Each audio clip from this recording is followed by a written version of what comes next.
Welcome dear. देखिए, जैसा कि मैं इसके पहले वाले वीडियो में आपको हार्ट के विषय में अच्छे से बताया, रक्त के विषय में अच्छे से बताया, धमनी शिरा कैसे काम करता है उसके विषय में बताया। अगर ये सब नहीं देखे हैं, पहली बार चैनल पे विजिट किए हैं तो जाइए प्लेलिस्ट में, वहां से डिस्क्रिप्शन में वीडियो होगा, वहां से आप वॉच कर सकते हैं। आज मैं बताने वाला हूँ अपना एक छोटा सा, जो कि ज्यादा कॉम्प्लिकेटेड टॉपिक नहीं है, लेकिन हाँ हमारे शरीर में बहुत कॉम्प्लिकेटेड है, लेकिन पढ़ने में कॉम्प्लिकेटेड नहीं है। तो इसे आज हम समझेंगे कि देखिए कि हमारे शरीर में रक्त का थक्का, अगर मेरा जैसे मान लीजिए हमें कोई मार दे, सर फूट जाए या फिर कहीं कट जाए, तो मेरा कट जाए, तो ये क्या होता है कि इसमें से ब्लड बहने लगता है। तो कहीं ना कहीं हमारे शरीर में ब्लड जो बह रहा है उसे कहीं ना कहीं बंद होना चाहिए, नहीं तो बहता रहेगा तो मृत्यु हो जाएगी। इसलिए हमारे शरीर में कुछ टाइम आप देखेंगे हाथ उथ कटने के बाद जहां से ब्लड निकलता है वहां पे ब्लड जम जाता है। ये कैसे जमता है, सारे प्रोसेस का समझेंगे। बचपन में हमने सीखा था, क्या नाम सुना था कि रक्त का थक्का किससे बनता है? विटामिन, हाँ देखिए, विटामिन के की वजह से। तो हम बताते हैं कि विटामिन के, देखिए हाँ, ऐसा नहीं है कि विटामिन के इसमें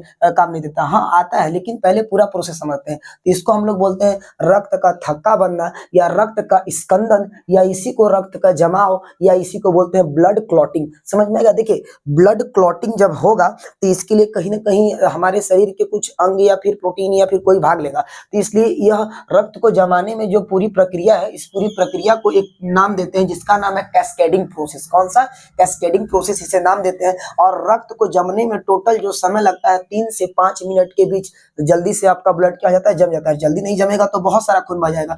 तो चलिए समझते हैं कैसे। जैसे ही आपका हाथ कटा, आपके, मैंने बताया आपके शरीर में WBC RBT प्लेटलेट्स है, तो प्लेटलेट्स को ही बोलते हैं थ्रोम्बोसाइट। यह थ्रोम्बोसाइट ऑक्सीजन की, जैसे ही आपका हाथ कटेगा ऑक्सीजन एंट्री करेगा अंदर, तो ऑक्सीजन के संपर्क में आकर थ्रोम्बोसाइट ऑक्सीजन के संपर्क में आके बना लेता है थ्रोम्बोप्लास्टिन। क्या बना लेता है?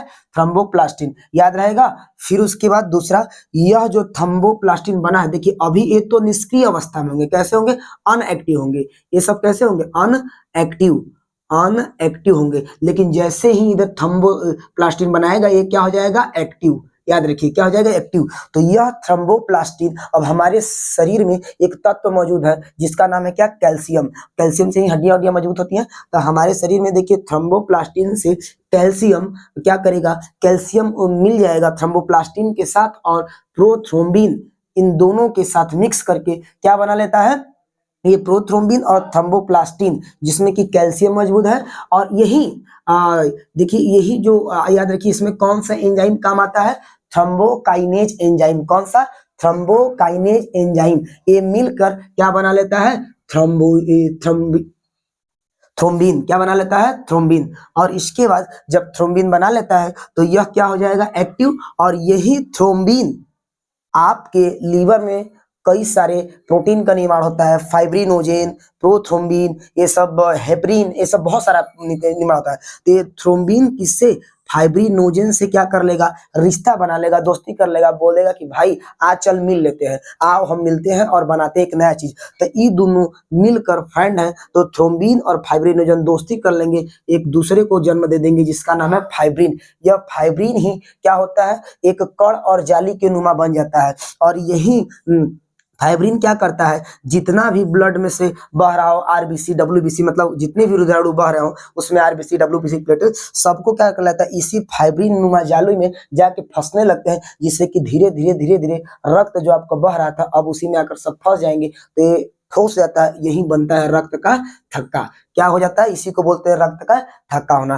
तो क्या आपको ये सारे, और इसी में देखिए विटामिन के भी काम करता है। कभी कभी आपके शरीर में रक्त कहीं ब्रेन में भी जमा हो जाता है, तो क्या होता है कि दिक्कत आती है। तो हमारे शरीर में ऐसा है, देखिए हमारा शरीर बहुत कॉम्प्लिकेटेड है।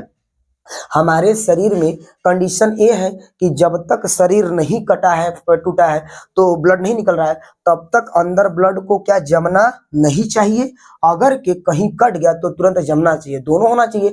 तो इसलिए देखिए कितना साइंटिफिकली दिमाग लगाया गया है। इसलिए इसमें एक प्रोटीन होता है जिसका नाम है हेपरिन, यह लीवर में बनता है। और यही हेपरिन क्या करता है? इन सब पर भारी पड़ता है और कहता है कि हम सबको सब पर भारी पड़ेंगे। ये सब मिल के जमाने का काम करते हैं, और ये अकेले ब्लड को जमने नहीं देता है। तो जब तक आपका हाथ कटा नहीं है तब तक याद रखिए कि हेपरिन उसमें जमने नहीं देगा ब्लड को। और जैसे ही आप ऑक्सीजन के संपर्क में हेपरिन आता है, यह क्या हो जाता है? नष्ट हो जाता है। और वहां पे तब ये सब सारे काम करने लगते हैं। तो हाथ कटा तो इन सबों का काम होगा, और हाथ नहीं कटा है तो इन सबों का काम होगा। कभी कभी क्या होता है कि देखिए, अगर बाहर से आपके अंदर ऑक्सीजन डाल दिया जाए एक्स्ट्रा ऐसे ब्लड नलिकाओं में, तो याद रखिए वहां पे जमने लगेगा ब्लड, जिससे कि बहुत तेजी से दर्द करता है। तो इंजेक्शन लगाते हैं डॉक्टर, तो आपने देखा होगा कि बहुत तेजी से दर्द करता है, तो कुछ ऐसा इस प्रकार से हो जाता है। तो आई होप कि ये सारा क्रिया विधि, जो रक्त पूरा हमारा जमता कैसे हमारे शरीर में, शायद आपको पता चल गया होगा। मैंने बता दिया कि सारा प्रोसेस कैसे है।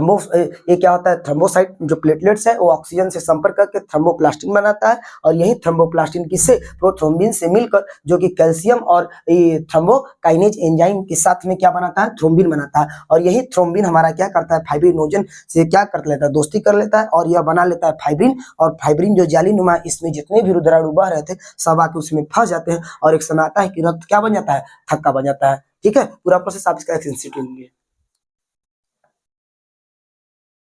देखिए, लसिका क्या है, मैंने जब आपको रक्त बता रहा था, मैं बोला था कि आपको लसिका बाद में बताऊंगा। लसिका क्या है, देखिए एक तरल ऊतक की तरह, ये भी ब्लड में ही मिला होता है। इसका काम क्या है कि देखिए, यह आपके शरीर में, जैसे मान लीजिए जब आप चाय बनाते हैं, तो इसका बेस्ट उदाहरण, जब आप चाय बनाते हैं तो उसमें चाय पत्ती, चीनी, लौंग आदि सब कुछ डालते हैं, तो उसमें क्या होता है कि उस समय तो वो क्या है, रक्त है, क्योंकि उसमें सब कुछ मिला है। और जैसे ही आप जो चाय छान लेते हैं, वो बन गया क्या, लसिका। तो लसिका में छान लेंगे तो ये अल्प मात्रा में, इसमें क्या बचेगा, अल्प मात्रा में, अल्प मात्रा में क्या हो जाएगा, प्रोटीन बचेगा।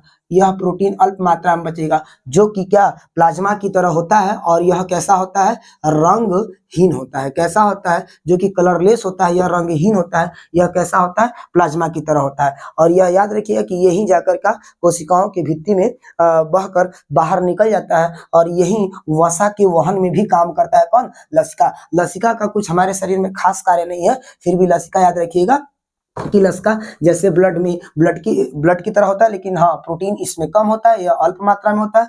और ये क्या होता है, रंगहीन होता है, प्लाज्मा की तरह होता है। समझ में आ गया। और इसमें कुछ ज्यादा नहीं। अब आपको मैं बताता हूँ क्या, कि रक्तदाब क्या है हमारे में।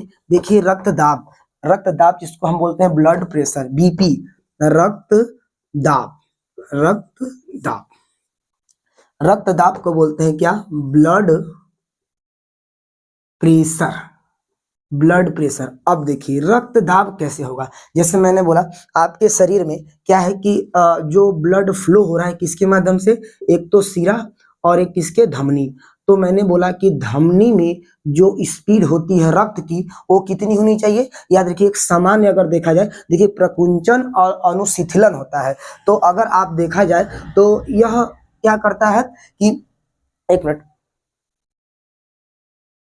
देखिए क्या होता है कि जो हमारी रुधिर वाहिकाएं हैं, नलियां हैं, उसके भित्ति के विरुद्ध एक दाब लगता है। जो हमारी नली है, जैसे कि हमारी धमनी है, सिरा है, सॉरी सिरा धमनी है दोनों, तो इन दोनों के विरुद्ध एक दाब लगता है। इसी को हम लोग बोलते हैं क्या, रक्त दाब। देखिए क्या होता है, अगर के आपके धमनी में संकुंचन हो रहा हो, और उसकी जो सामान्य जो संकुंचन होता है वो 120 mm, ये पारे पे नापा जाता है, इसलिए 120 mm, जिसको देखिए क्या होता है कि प्रकुंचन या संकुंचन को बोलते हैं सिस्टोलिक, सिस्टोलिक। और ये उसके बट्टे में जो सिराओं में चलता है, धमनी में तो बहुत अधिक चलता है। देखिए, सिराओं के अपेक्षा धमनी में जो ब्लड का प्रेशर दाब होता है वो बहुत ही अधिक होता है, इसलिए इसका जो होता है 120। और नीचे क्या होता है, जो आपका देखिए इसमें जो नीला नीला दिखता है, हरा हरा आपका, वो सिरा होता है, उसमें चलता है कितना, 80। ये सामान्य बता रहे हैं mm। इसको बोलते हैं डायस्टोलिक या अनुशीतलन, डायस्टोलिक या अनुशीतलन। तो 120 बटा क्या होता है, 80 होता है। ये देखिए एक नॉर्मल रेंज है बीपी का।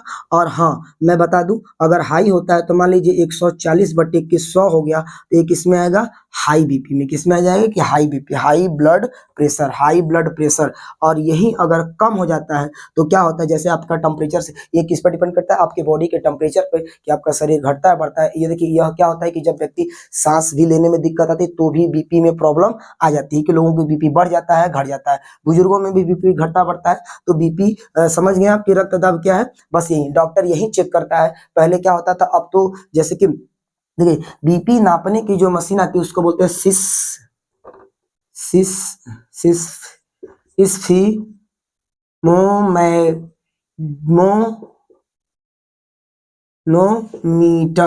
शायद यही नाम है, आप एक बार देख लीजिएगा क्लियर, यही नाम है, ये मशीन है, यही उपकरण है जो क्या करती है, मीटर यही क्या करती है, ये आपके ब्लड प्रेशर को नाप के दिखाती है। अब तो इलेक्ट्रिकल आ गया है, आप देख सकते हैं, मैं यहाँ पे चित्र लगा दूंगा, आप देख लीजिएगा, समझ में आ गया, आप इसे उतार लीजिए। देखिए अब हम समझेंगे, जैसे प्रकाश संश्लेषण में तो आपको हमने बहुत कुछ समझाया, लेकिन एक टॉपिक अलग से एनसीईआरटी में जाता है कि पादपों में परिवहन क्या होता है, पादपों में परिवहन। देखिए पौधों में परिवहन क्या होगा, तो पौधे जो है, मान लीजिए सपोज कीजिए पौधा है, और ये पौधा है, तो इसमें क्या क्या परिवहन हो सकता है, एक होगा जल का परिवहन और एक होगा क्या, भोज्य पदार्थों का स्थानांतरण, मतलब उसी का भी परिवहन, भोज्य पदार्थों का परिवहन, यही दो चीज का होगा ना, तो यही दोनों मिलके ही क्या पादपों में परिवहन बनाते हैं। तो जल का परिवहन में क्या होगा, देखिए कोई भी पेड़ पौधा, मैंने आपको प्रकाश संश्लेषण बताया था, फिर भी बता रहा हूं, कोई भी पेड़ पौधा होगा, नीचे से क्या लेगा, खनिज लवण प्लस जल दोनों लेगा, लेकिन जो जल में परिवहन करने का काम करता है, एक ऊतक पाया जाता है, उस ऊतक का नाम क्या है, जाइलम, क्या है, जाइलम ऊतक। ये जाइलम ऊतक जो कि पेड़ पौधों में पाया जाता है, यही क्या करता है कि जल का परिवहन या जल का वहन करने का काम करता है, और जड़ों से तनों से उठाकर जल, खनिज लवण और कुछ पोषक तत्वों को उठा के कहाँ तक, पूरे पेड़ पौधों के ऊपरी सिरे तक देने का जो काम करता है, इसी को इसका स्थानांतरण करने का जो काम करता है, वो कौन करता है, जाइलम। इसलिए याद रखिए कि पादपों में परिवहन जाइलम ऊतक करता है, और यह खनिज लवण एवं जल का क्या करता है, इसको पेड़ पौधों को देता है नीचे से ले जाके। इसके बाद आता है कि भोज्य पदार्थों का, अब जाहिर सी बात है, पेड़ पौधे तो भोजन बनाएंगे ना, घर पे आप देखे होंगे कि मम्मी खाना बनाती तो उसके लिए क्या चाहिए, पानी पहले, तो इसलिए भोज्य पदार्थों का परिवहन तो मैंने करा दिया कि जाइलम से।